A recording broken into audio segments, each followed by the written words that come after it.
Hello, I'm Brad Jeffers. I'm the captain of the Precision Event Shooting Team, and I've got Jesse Misko here with me. Jesse, how you doing?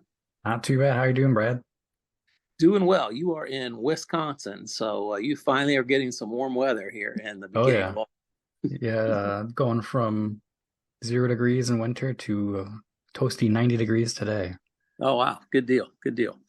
Well, hey, the reason we're here is we wanted to talk a little bit about the Precision Events pistols, and the story can get pretty long and windy. So we'll try to kind of get to the meat of the situation, and hopefully we'll be able to do some more of these podcasts and talk about other things. But I originally met you. I was with Chet Whistle, who builds these pistols, at the Rimfire Challenge Worlds, and met you at that booth. And I don't. You can probably expand on the results of that, although probably most of us already know how that went for you.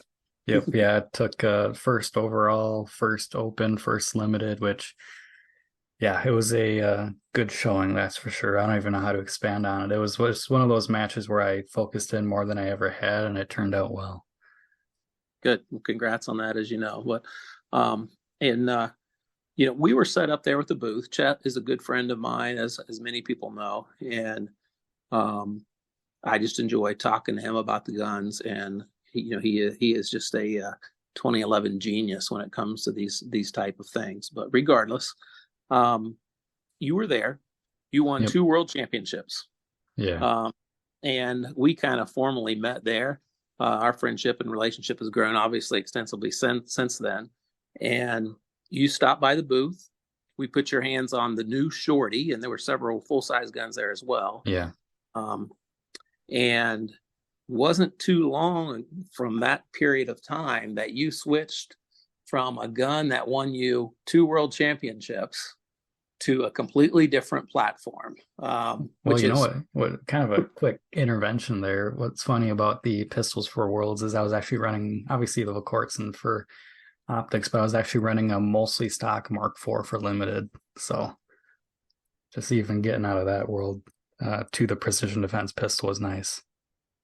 so. Obviously, were you nervous at all about making a change at a very high point in your shooting career?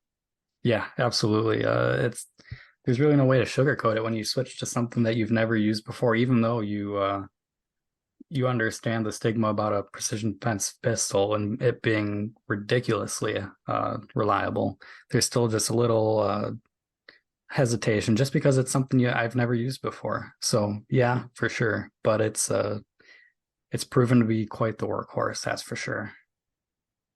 I know when we talk about shooting, and we do that a lot, constantly kicking videos back and forth, asking about ideas, and just sharing thoughts. Your comment from basically the first time I've met you about any gun that you're shooting is first and foremost, I have to be able to rely on the gun. It's like everything else comes second, third, or fourth. But Yep. that's been like I can't remember how many times you've mentioned that to me. Is that a fair assessment? That's about as correct as you can get. Pretty much if you see me at a match and something equipment wise goes wrong, uh to me the match is almost over at that point. I'll still keep fighting through all the stages, but it destroys your confidence. It's very frustrating. So even if the gun continues to run throughout the whole match, in your head you're like, wow, is this the string where it's going to fail me again or what? But luckily I've teamed up with a lot of great companies, obviously just recently Precision Defense, but also JP Rifles with their JP 22 and their GMR 15. Those rifles have been absolutely more than I could have asked for in terms of reliability.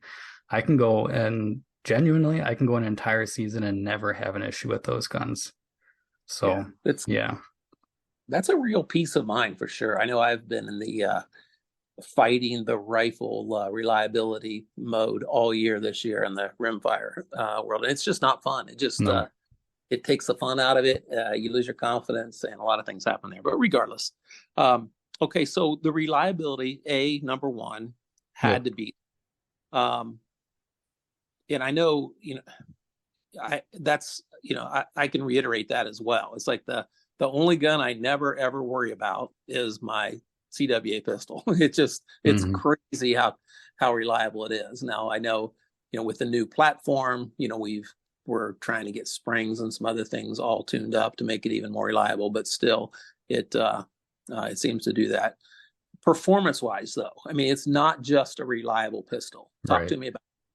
Yeah, with it being on the 2011 platform, that's given me I think I mentioned it in one of my recent Instagram posts where I've gotten to the point with it that I don't even know that I'm holding a gun. I'm just the dots on the target and the bolts hitting the target. I'm not worried about trigger pull. I'm not worried about my hands slipping. The ergonomics are perfect. And that's not really something I could say with my previous pistol. I guess I would just say Ruger platform, because when it comes to ergonomics, it has potential, but really it's a one size fits most, and my hands just don't quite fit that one as much as possible. And that really comes down to how many options you have for thumb rests, for safeties, for grip angles, for trigger pulls. You're really limited. Even though your options are good, they're limited.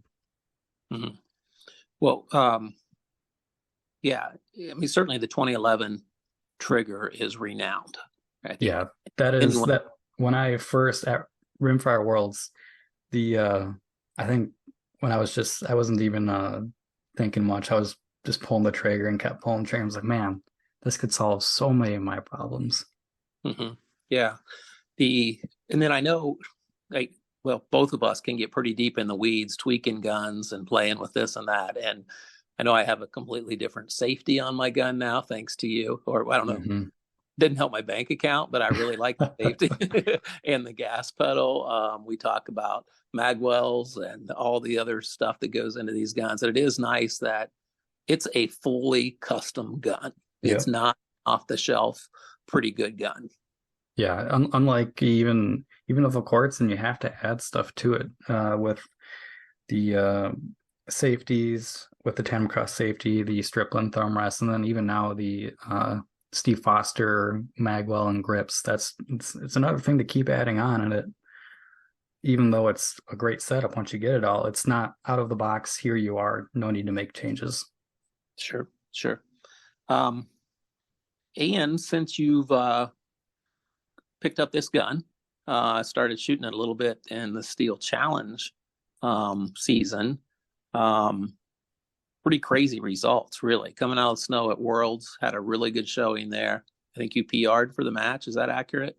Yeah, I PR'd with the rimfire rifle, which I've recently still yeah, I think at Area 3, the match after, I still beat that time. But to show up and shoot a 54 Yeah, with how little practice I got in, I'm impressed with myself. So I'm yeah. happy with it. And then you also shot Area 3 prior to that. Is that accurate? So Area 3 would have been after Worlds. Worlds was Okay, I like to say it's my first match, even though there were some little matches I shot in there. But Worlds was pretty much my first match of the year. okay, okay. And then you shot Area 3, Area Yeah. 5, and Area 8. I believe you won pistol in all three of those. Is that accurate? Yeah, if yeah, that sounds about correct. I have to go through, but I'm pretty darn sure I did. Yeah. Um, and obviously some really good competition at some of those matches too. Yeah, absolutely. We don't want to take anything away from them. They certainly some outstanding people and shooters for sure. So, um, so with your less than a year in here, you're also on the precision event shooting team.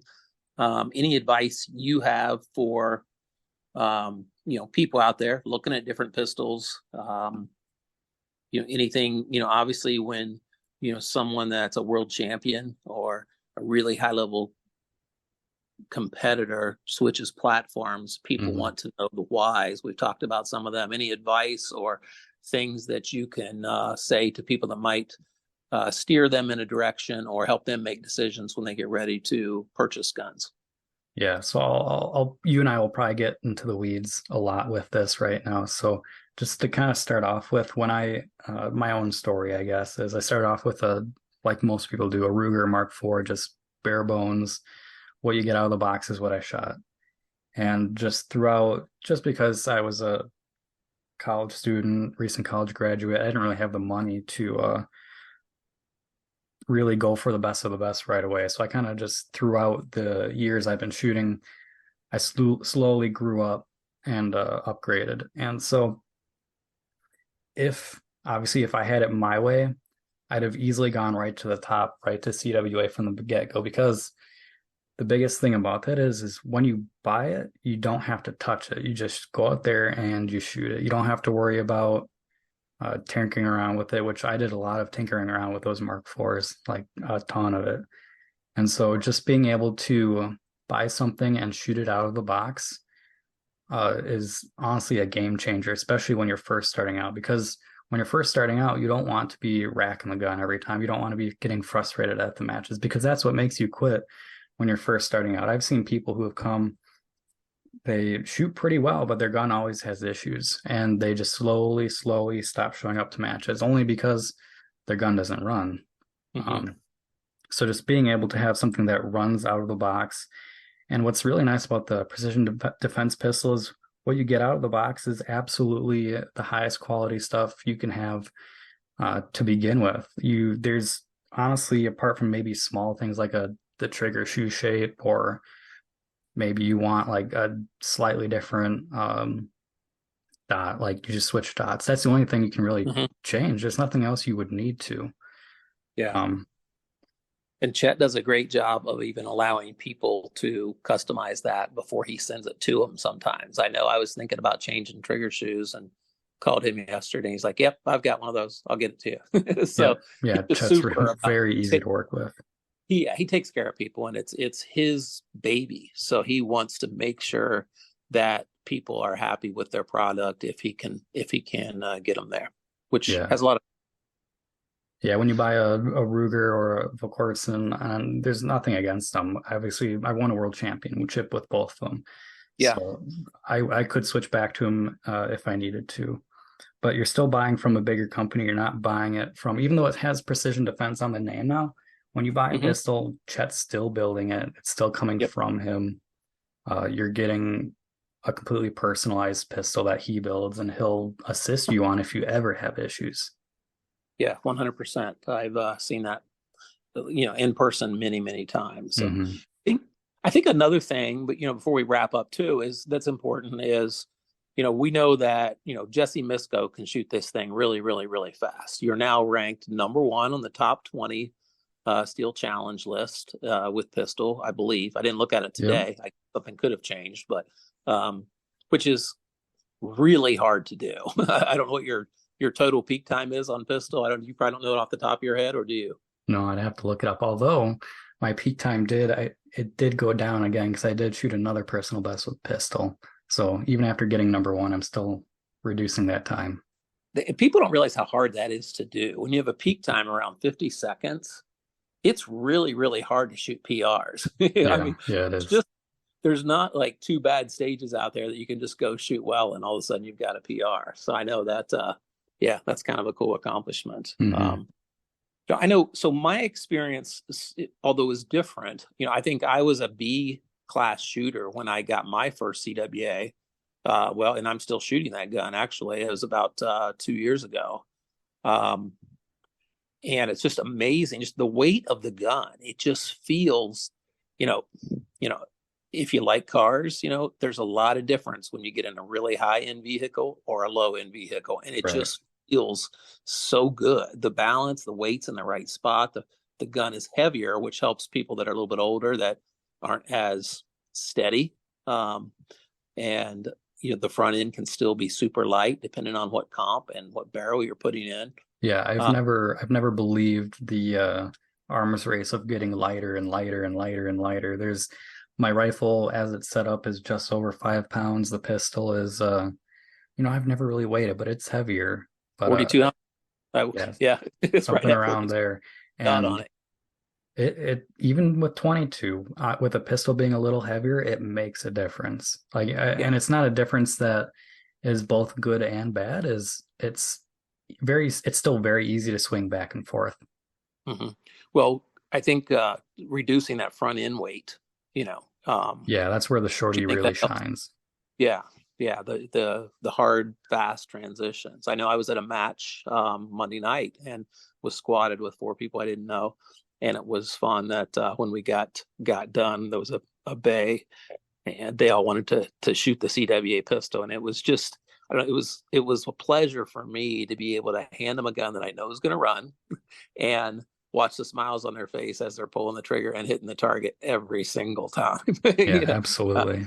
And yeah, it really helped me to improve from a B shooter to, where I'm at now, where um, I guess most of us don't dream of maybe being a world champion. We more want to reach our potential, and Yeah. equipment does matter if that's your goal. So, um, yeah, it certainly is nice to know that I'm not at a disadvantage when I step into the box. Yeah, and another thing I can say about that is you can buy a Mark IV, and if you replace nothing, there's a good chance it'll run 100%. But just being able to, and I'm not going to say that going from the gun I had before to going to a precision defense pistol is the only reason why I've improved, but it's really No. taken the gun part out of me achieving a goal. The gun is absolutely not holding me back at completely at all. Whereas the Volquartsen, there were things that I wanted to tweak a lot. I'd always be thinking about what can I do next with this pistol to change it to make it work more for me. Whereas the CWA, I never have that question. I don't have to touch it anymore. It just works. It's exactly how I want it. I would never want to change. Mm-hmm. Yeah. Well, it certainly is fun, being on the sidelines watching, your success. It's fun exchanging ideas and thoughts, and talking about all the little different techniques and stuff. And I think um, having a really, really good gun you don't worry about allows me to think about, where that first step's going on outer limits, or, where my start position might be on another, another stage, or how I'm going to shoot things. So yeah, it is fun. It lets me get to my shooting and not worrying about my equipment. Yeah. And I guess another thing we can hit on is I guess people will always have questions about what's the difference between a regular CWA, like the normal longer slide, versus something like a shorty. Yeah. And I guess because you currently shoot the normal CWA with the 5-inch slide, and I shoot a shorty right now. Correct. And Yeah, I shoot full size. yep. And so you shoot that, and I shoot this, but we both shot each other's guns, and so I guess we can kind of trade this back and forth. But what do you see the benefits being of the shorty versus the normal one, and then I guess vice versa? What does the longer slide have that the shorty doesn't have? Well, I remember the first time you shot my pistol, you actually were in about 2 foot of snow in Wisconsin, and you were making a work trip. So you had called, and because I had offered, hey, if you're ever going to be around, stop by and we'll shoot. And you kind of routed your flight so you could stop by Athens, Ohio, of all places, and we spent a couple days on the range. So you picked my gun up, a gun that you had never shot before, and we were working on outer limits. And I remember quite clearly a 293, 298, 297, and 298. Your first 4 strings with that gun on outer limits, and all were clean. So obviously, you could shoot a 5-inch slide without any problem. Yeah, there, especially with exactly how you set it up. Because from what I remember, you had the long slide, but with an aluminum comp. And am I correct? Yeah. So with that aluminum comp, I think that made a massive difference in the balance and just how I like the feel of the balance. It brought it into the realm of a shorty in terms of the feel. But yeah, I really like the balance of that. And there again, there's some more of those customized options, depending on, how big of a person you are, how strong you are, your upper body strength, your grip strength. You can get a little bit longer sight radius on that 5-inch gun if you do want to shoot irons, although Chet's putting the front sight out on the comp on the shorty, so that helps as well with that.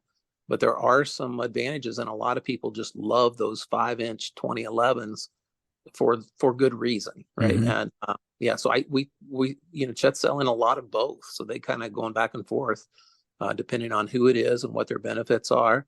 I guess If you wanted my perspective on exactly how each feel in terms of, I would say the shorty is a lot snappier.